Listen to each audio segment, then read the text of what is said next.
习近平和彭丽媛这对夫妻啊，都不是等闲之辈。老习这位当年的初中生，现在事实上已经是终身皇帝了，他是老毛第二啊。而当年彭丽媛这位中专生，也成了事实上的皇后。皇后党由三股势力构成，现在也成了气候。未来10年啊，将是皇后党占据一方的时候了。现在如日中天的福建帮、之江新军也注定会走下历史的舞台，不走不行啊！今天我们就给大家聊一下我认识和了解的皇后党是如何起家成型的。大家好，我是大卫。美西时间的8月2号，这段时间的海外媒体上流传一个说法，说老习为了防备着皇后党的兴起啊，这夫妻俩干起来了，而且又提上了自己的哥哥和兄弟。在他们的描述中啊，这对夫妻已经是干起来了。而事实是这样吗？我说一下我个人的判断。事实上，现在的中国第一家庭啊，他们掌控着中国的经济命脉和政治的根基。无论是中办、江苏、浙江、北京还是军中啊，基本上是第一家庭的人马呢。今天呢，我们只讲其中一点，就是皇后党它的根基是如何起家的。无论是军中的力量、能源系统和山东帮，今天咱只聊军中一个环节。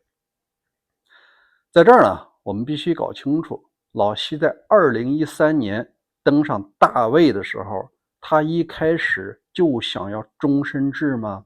是的，他就是这么想的。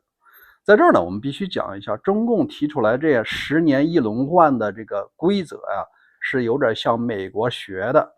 但是呢，美国4年制，中国的是5年制。但老江时期和胡时期，为啥他不想打破呢？事实上是他们能力不够。我们必须讲一下啊，老江接班的时候，这老邓还没死呢，他作为元老的代表，那时候啊，他有权利能够让江下来。所以说江干了这10年，实际上一直也在看元老的脸色的。但现在不一样了。那后来又到了胡锦涛时期，他呢从内心的想法就是要干满10年的，他根本就没有想过终身制。原因很简单，团派干部他有个特点，就是什么？规规矩矩，我也不大贪，我升官比较快，到时候我接班。因为啊，他当年在军中也好，还是在政治圈、在常委圈里边，老江的人马依然兵强马壮。老胡啊是个弱主，但是到了13年，形势变了，邓的人马要挨收拾了，江的人马他也收拾了，胡的人马呢是个软蛋，他本身就是个弱主。所以说啊，我们必须得清楚，老习的世界观，他小时候也就是读到个初中，据说呢也没有毕业。他对世界观的理解啊，就是成王败寇。他精神上的父亲不是习仲勋，而是毛泽东。毛泽东不就是干到死吗？一招权在手，便把令来行，而且是要搞终身制。所以说他就想想，江泽民、胡锦涛没干成的终身制，我要试一试。因为啊，很多人都已经变了。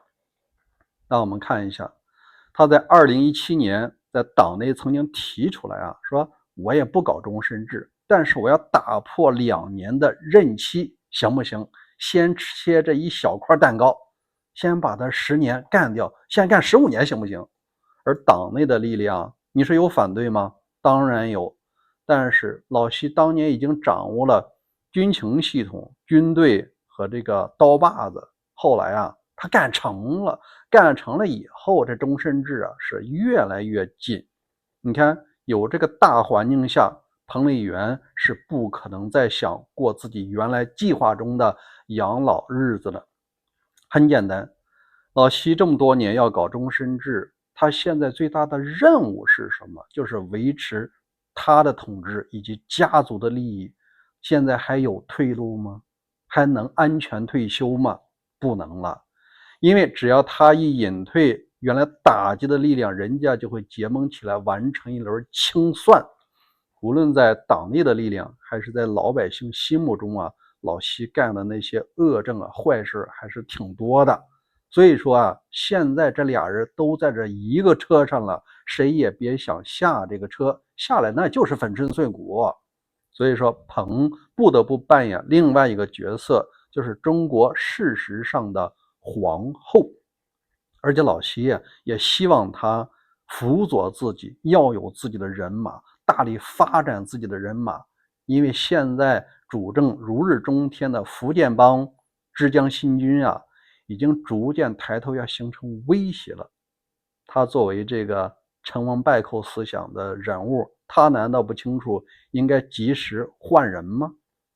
所以我上一期节目讲到，在明年的21大上，这个之江新军啊，也许会留下那么一两个，但是福建帮大概率是不会在常委中那7个人出现了，也许会给老蔡安排一个国家副主席，延续他的政治生命，但是实权没有了，中办你也别管了。那我们就来看看，既然这皇后党要未来10年走上中国的历史舞台，你必须得有班底呀。今天我们聊的其中第一个班底是彭丽媛在军中他的人马是如何起家的。在这儿我给大家理一下时间轴。彭丽媛是出生在1962年，她16岁的时候考上了一个中专，叫做山东艺术学校，真的是中专啊，后来是升了大专了。但是啊，他一直没啥发展，不就是个唱歌的吗？艺术学校又不学数理化，但人家唱的确实也不错。所以说啊，他在18岁的时候完成了一次人生的跨越，他入伍参军了。当然了，也可能是特招啊，因为军队中需要这些文艺兵，所以他默默无闻当地方的文艺兵，就在当年的济南军区的歌舞团。他人生的第2次跨越啊，就是调到北京总政。这个时间轴是什么时候呢？是在1984年，他就调到了总政，担任独唱的演员，也是一个小卡拉咪。在那个时候啊，后期他就攀附上一位大人物，就是山东老乡李继鼐。因为我看了一下啊，李继鼐在总政干了多少年啊？干了10年。这10年跨越了正好2个节点，一个把彭丽媛调到了中央，就是总政治部歌舞团。第二，一直升到彭丽媛在军中最高的职位，那就是解放军艺术与学院的院长，后来呢直接给了少将。另外，他在2007年完成了一个非常重要的岗位，就是军中的干部考评委员会的专职委员。那很多人不清楚，他这个老乡有这么大能力吗？李继鼐没听说过，没听说过。那你听说过聂荣臻没有？中国的开国元帅。在讲这件李继鼐的背景之前啊，山东帮在军中也一直是兵强马壮的，尤其是在重要的干部考评部门。这位山东人啊，他大学毕业以后，直接在军中当了一名普通的士兵战士，但是由于干得比较好，提干了，所以李继鼐啊是从士兵一步一步干到上将的。他人生有一个非常重要的环节呢，就是8964的时候，他担任这个总政治部的干部部部长。如果说总参的第一大部门是作战的话，那总政的第一大部门呢，就是干部部，专门负责干部的选拔考评的，就这么一个部门。那他呢，经受住了所谓当年的考验，军队啊，他没乱，完成了这个所谓的平报。当然，现在看就是屠杀老百姓了。所以在江泽民时期啊，江在军中没有人马，他必须得依靠什么迟浩田、张晚年这些人啊。但是呢，他发现这位山东人啊，干部部部长，这个脑子是真好。为什么呢？就我那位老熟人讲，李继鼐那个脑子里当年就是一部计算机。江主席问，因为江主席他没当过兵啊，说哪个少将、哪个上校、哪个中校、哪个团长是个什么情况，李继鼐啊，唰就给你搬出来。不愧是干部部部长，整天扒拉人头的。籍贯、受教育情况、立功受奖什么时候有什么缺点啊？他到底是谁提拔的？这老姜发现这是个人才啊，那必须得提拔。所以说老姜在掌权后的第2年，我看了一下，那应该是1992年，就给了这位提拔了一下，提成中将了，担任总政治部副主任，还兼着干部部的部长。那后来什么时候能提拔的呢？李继鼐完成了一个人生跨越，就是他实际上加入了聂荣臻元帅后期的派系。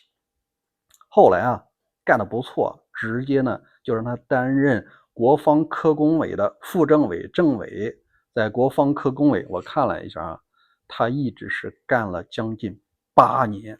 和他搭班子的叫丁恒高上将，这位上将就是聂荣臻的女婿聂立中将的丈夫。而我那位老熟人呢，给他比较熟悉。